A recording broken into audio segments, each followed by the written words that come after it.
नमस्कार।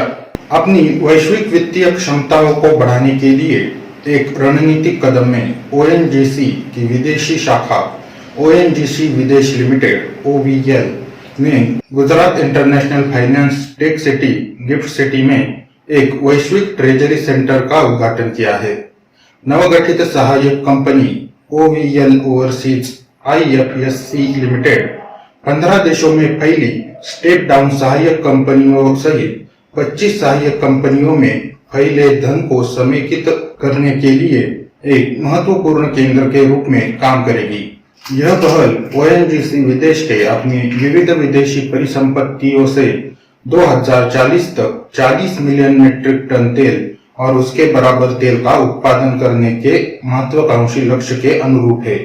सहायक कंपनी ओओआईएल विदेशी उद्यमों और निवेशों के लिए ओएनजीसी समूह के प्राथमिक प्रवेश द्वार के रूप में कार्य करने, वित्तीय संचालन को सुव्यवस्थित करने और कुशल फंड प्रबंधन की सुविधा प्रदान करने के लिए तैयार है। सरकार के 14 नवरत्न उद्यमों के रूप में मान्यता प्राप्त ओएनजीसी विदेश भारत के ऊर्जा हितों को सुरक्षित रखने में महत्वपूर्ण भूमिका निभाता है।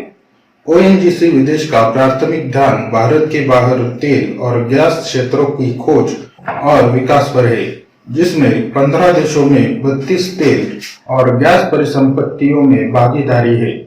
यह भंडार और उत्पादन के मामले में भारत की दूसरी सबसे बड़ी पेट्रोलियम कंपनी है, जो अपनी मूल कंपनी ओएनजीसी के बाद दूसरे स्थान पर है।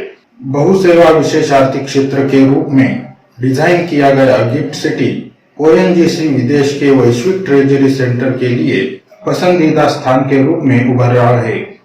अपने अंतरराष्ट्रीय वित्तीय सेवा केंद्र आईएफएससी की स्थिति और एक प्रतिस्पर्धी कर संरचना के साथ गिफ्ट सिटी अंतरराष्ट्रीय वित्तीय सेवा गतिविधियों को बढ़ावा देने और कंपनियों को उनके विदेश निवेश को तट पर लाने में सहायता करने के लिए तैनात है। यह रणनीतिक कदम अपने वित्तीय बुनियादी ढांचे को मजबूत करने और वैश्विक मंच पर भारत की ऊर्जा सुरक्षा में योगदान देने की ओएनजीसी विदेश की प्रतिबद्धता को रेखांकित करता है। वैश्विक ट्रेजरी हब की स्थापना से वित्तीय संचालन को सुव्यवस्थित करने, फंड समेकन को बढ़ाने और ओएनजीसी समूह के भीतर वित्तीय लचीलेपन में वृद्धि का मार्ग प्रशस्त होने की उम्मीद है। धन्यवाद।